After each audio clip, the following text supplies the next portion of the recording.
Ouverture de la succursale manimontoise de la SQDC le 27 janvier prochain. Un partenaire majeur se joint à l'équipe du camping Pointe-aux-Oies.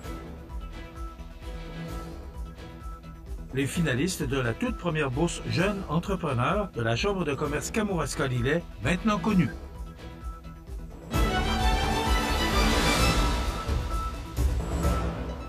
Vendredi 17 janvier 2025. Bonjour mesdames et messieurs et bienvenue à votre bulletin régional de ce vendredi sur le réseau de télévision CMA-TV. C'est confirmé, comme CMA-TV l'avait annoncé le 23 octobre dernier, la nouvelle succursale manimontoise de la Société québécoise du cannabis ouvrira officiellement ses portes à la clientèle le lundi 27 janvier prochain. Selon la porte-parole de la société, Shu-Han Pham, après une centaine de succursales à travers le Québec, il s'agira de son premier modèle de petite surface, c'est-à-dire une succursale adaptée à la taille du marché.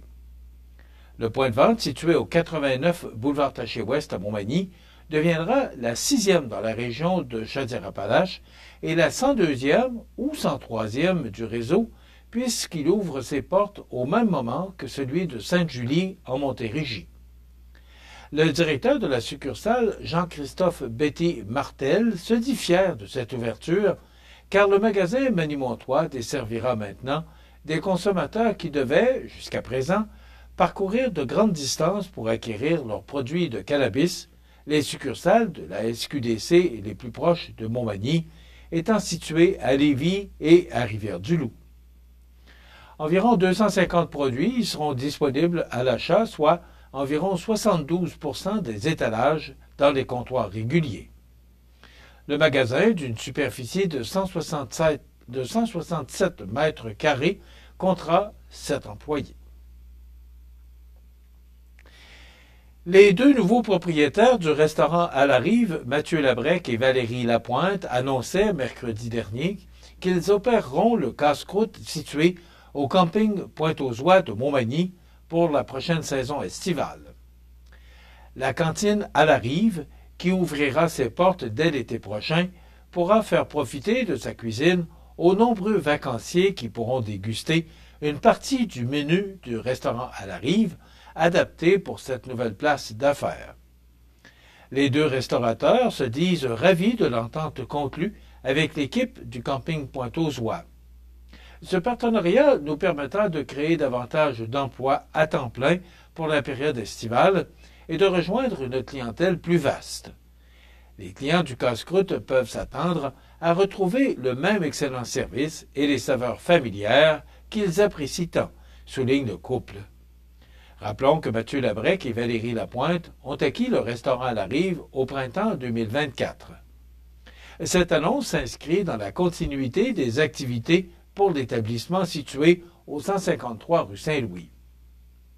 Pour le camping Pointe-aux-Oies, cette entente représente également une opportunité bénéfique pour les deux entreprises.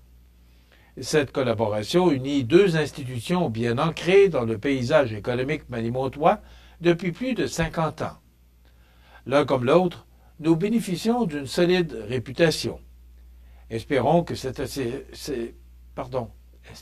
cette association contribuera à renforcer notre notoriété au sel de Montmagny, mentionne William Laberge, directeur du camping Pointe-aux-Oies. Soulignons que les propriétaires du restaurant à la Rive ont bénéficié du soutien de la Société de développement économique de Montmagny pour la réalisation de ce partenariat. Les finalistes de la toute première bourse Jeunes entrepreneurs de la Chambre de commerce Kamouraska-Lillet, maintenant connue. On vous donne tous les détails dans quelques instants. C'est à travers le respect et le besoin de faire plus pour les familles en deuil et l'expérience qui s'est transmise de père en fils que la Maison funéraire Laurent Normand a su au fil du temps se bâtir une réputation de confiance. La Maison funéraire Laurent Normand à Montmagny. Laissez-nous vous accompagner.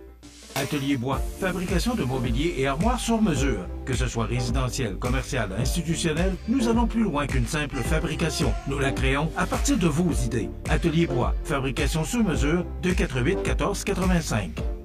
CMA-TV agrandit son rayonnement de diffusion. En plus de regarder CEMA TV sur son site web et sur le câble de Cogeco, vous pouvez maintenant capter la programmation de CEMA TV sur le canal numérique 206 ou analogique 14 sur le câble de Saint-Pamphile. CEMA TV, partout pour vous. Vous regardez CEMA TV, le réseau de l'information sur la Côte-du-Sud. La Chambre de commerce Kamouraska-Lillet annonçait jeudi le nom des 6 finalistes de la toute première bourse Jeunes entrepreneurs. En collaboration avec le Centre d'aide aux entreprises Montmagny-Lillet et la Société d'aide au développement de la collectivité du Kamouraska, cette initiative, créée par la Chambre de commerce locale au début de 2024, vise à soutenir et encourager les jeunes entrepreneurs de la MRC de Lillet et de Kamouraska à demeurer en affaires, en reconnaissant leur rôle essentiel dans le dynamisme économique de nos communautés. Nous sommes fiers d'annoncer les finalistes de la bourse Jeunes entrepreneurs. Et ces personnes jouent un rôle crucial dans nos communautés économiques. Leur dynamisme et leur innovation contribuent à la vitalité de nos milieux, favorisant le développement local et la création d'emplois. Ils participent également à contrer l'exode des jeunes vers les centres urbains et encouragent le retour en région de mentionner fièrement les partenaires. Les finalistes de la MRC de Lillet sont Nicolas Coulombe-Côté de l'entreprise Les Piments de Nick à Lillet, Michael Dubé de distribution MBD de Sainte-Perpétue dans Lillet et Gabriel Tremblay de Capitaine T à Saint-Jean-Port-Joli. Du côté de la MRC de Kamouraska, les finalistes sont Émile Alain de l'entreprise Le Blizzardouide de Saint-Pascal, d'Andréane Lisotte de la boutique Cara à la Pocatière et de Stéphanie Pelletier du Resto-Pub Le Saint-Pascal à Saint-Pascal. Les 2 lauréats seront dévoilés lors de la soirée distinction qui se tiendra le samedi 25 janvier prochain au Centre Bombardier de la Pocatière. Selon la Chambre de commerce Kamouraska-Lillet, encourager l'esprit d'initiative chez les jeunes est essentiel pour assurer la croissance et la compétitivité de nos régions. 2 artistes professionnels des arts visuels de la Chaudière-Appalaches, Claude Gagné et Chantal Bouchard, passeront un mois complet à créer avec les communautés du sud de la MRC de Lillet.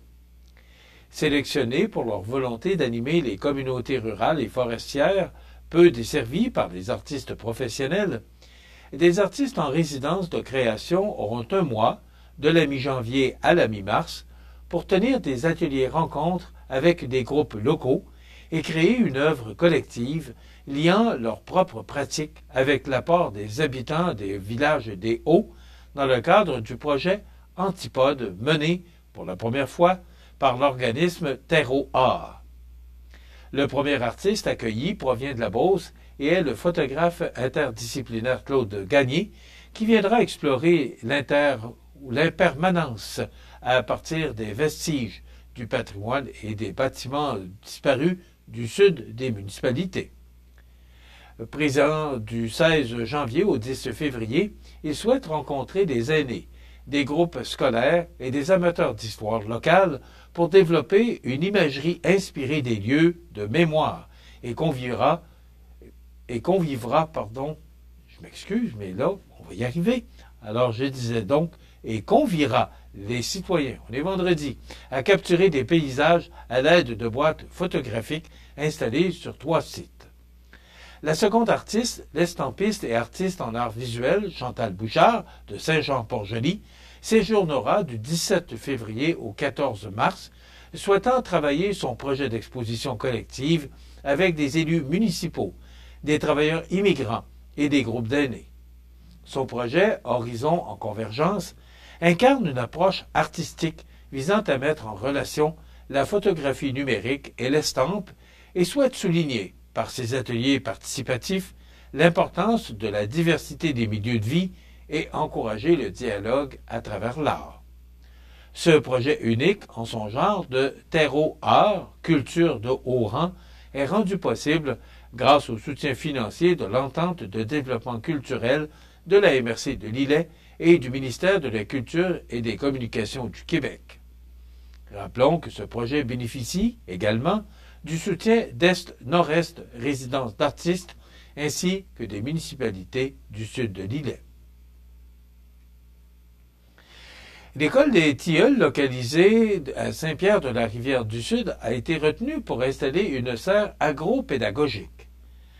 Avec un cursus éco-environnemental permettant d'intégrer les jeunes dans un cycle de formation de 3 ans, durant lequel les élèves participeront à un micro-programme de 5 ateliers par année offert par le Semoir, la serre agro-pédagogique vise à développer la connexion avec ce qui pousse dans la terre, à comprendre ce qu'est l'alimentation de proximité, soit de semer le goût d'une alimentation saine et locale, à tisser des liens avec et entre les élèves, à favoriser le travail d'équipe, à s'ouvrir au milieu vivant qui nous entoure dans le contexte du développement durable.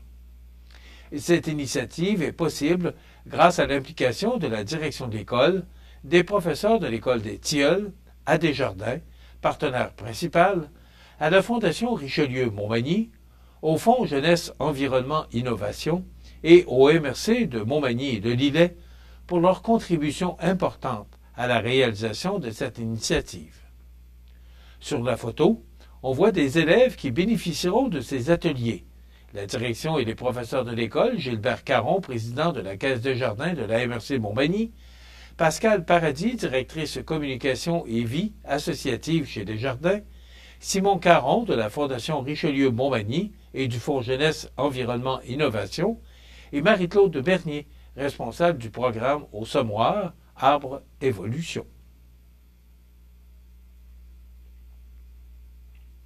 Les sports, présentés par Groupe Corriveau, entrepreneur électricien et plomberie, un appel, 4 services. Groupe Corriveau à Montmagny, 88 248 8992, votre solution. Vous avez des projets de construction ou de rénovation? Pensez Groupe Corriveau, entrepreneur électricien et plomberie. Un appel, 4 services, 88 248 8992, Groupe Corriveau à Montmagny ou groupecorriveau.com. La solution pour du travail bien fait.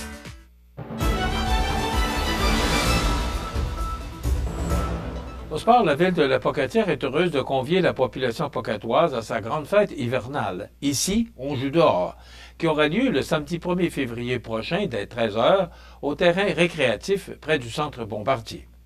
En plus des activités de patinage et de glissade accessibles en tout temps, une foule d'animations seront proposées. Vous pourrez louer ski de fond et patins à la centrale de prêt d'équipement de loisirs Kamouraska. Dès 13h, vous pourrez tester vos habiletés et relever les nombreux défis du parcours d'obstacles Nomade Fit et de l'ultime défi raquette. Les fibres sportives et compétitrices seront également stimulées par la découverte du volley-pong et l'activité Le Roi du Cercle, moment d'user de stratégie et de savoir-faire pour remporter la mise. La fibre artistique ne sera pas en reste puisque vous pourrez participer à la peinture collective sur glace. Également sur le site Jeux gonflables, chocolat chaud, feu de bois et guimauve. Cette fête est une belle occasion pour les Pocatois de fraterniser et d'apprivoiser la saison hivernale. C'est donc un rendez-vous le 1er février prochain pour la 8e édition d'ici au Jeux dehors. Et voici maintenant les matchs à l'affiche dans les différentes ligues régionales cette fin de semaine. D'abord, du côté de l'Everest, les activités reprendront ce vendredi en accueillant les Rangers de Montréal à 19h45 à l'Aréna de Montmagny. Du côté du Caron Industrie, l'équipe prendra la route pour Clermont afin de participer au tournoi junior qui débute ce vendredi, 17 janvier, avec 2 matchs à disputer, dont le premier prévu pour midi. Dans la Ligue de hockey Côte-du-Sud, un calendrier de 3 parties seulement sera présenté ce week-end. 2 de ceux-ci auront lieu ce vendredi 17 janvier, alors que Saint-Charles sera à Sainte-Marie à 20h45 et Montmagny sera l'invité du Plastique Mort à l'Aréna J.E. Métivier de Saint-Damien à 21h. Dimanche 19 janvier, Saint-Joseph sera de passage au centre récréatif Desjardins pour y affronter les Hunters, match qui débutera à 15h.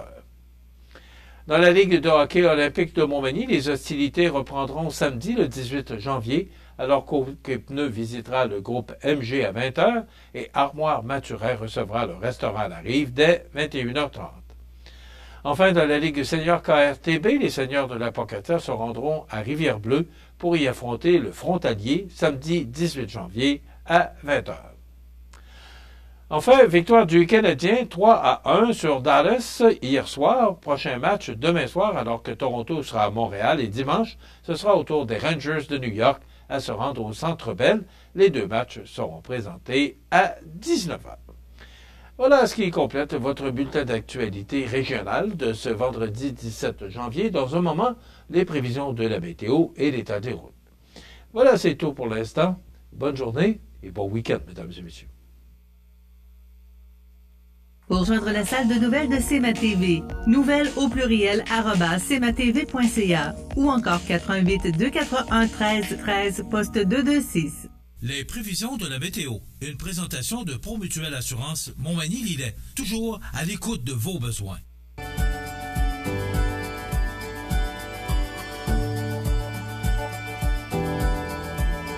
Besoin d'assurance?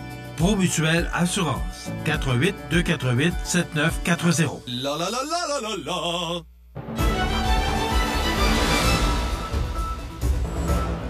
Alors, c'est toujours aussi beau, ce mois de janvier, là, pour la moitié du mois de janvier, même si on vous laisse plaindre, là, c'est vraiment, c'est doux, pratiquement pas de neige. Alors, vraiment, là, on est chanceux, du moins, c'est pour ceux qui n'aiment pas la neige ou le froid. Mais pour ceux qui n'aiment pas le froid, là, il va falloir attacher votre truc avec de la broche, parce que je vous dirais que la semaine prochaine, là, c'est un front arctique qui va nous atteindre. Mais pour l'instant, parlons de cette fin de semaine. Il y a cette masse nuageuse actuellement sous nos têtes ce vendredi, et ça va être là jusqu'à dimanche. Mais à partir de lundi, il y a de la neige, mais après ça, c'est ce front glacial là, qui va nous atteindre pour une partie de la semaine prochaine. Mais parlons pour l'instant de ce vendredi. C'est une alternance de soleil et de nuages, des vents du sud-ouest de 20 km/h qui deviendront légers en après-midi, maximum de -6. Ce soir, l'année prochaine, généralement nuageux, vent jusqu'à 15 km/h, minimum de -8. Avec le vent, ça pourrait ressembler aux alentours de -14. Demain, vendredi, oui, on va y aller pour samedi, neige intermittente ou pluie avec un maximum de +1 degré. Pour dimanche, alternance de soleil et de nuages, maximum de -1. Lundi, de la neige avec un maximum de -12. Et là, le froid s'installe à partir de mardi, -18 pour mardi, -14 pour mercredi. Les normales de saison, c'est ainsi donné, sont de -8 le jour, -19 la nuit. Le soleil s'est levé à 7h23, donc on a gagné une petite minute avec hier. Et le coucher, le coucher 16h21, on gagnera un petit 2 minutes de pluie pour aujourd'hui. Il fait actuellement -9 degrés à l'extérieur des studios de CMA-TV, les vents qui soufflent de direction sud à 11 km/h. L'humidité est à 82% et la pression barométrique est à 101,2 kPa. Dans quelques instants, on vous présente l'état des routes, mais pour l'instant, pour le menu de cette émission du 17 janvier, dans un moment, on vous présente la chronique Prévention Promutuelle avec Mathieu Labrec. Et à la découverte des télés régionales, cette série là, qui tire à sa fin, aujourd'hui, on vous présente ce qui se passe à la télé régionale de Plessisville. Bien sûr, on va jaser d'actualité et il y aura les avis de décès. C'est le menu de cette émission du 17 janvier. Je vous souhaite donc une excellente émission à notre antenne.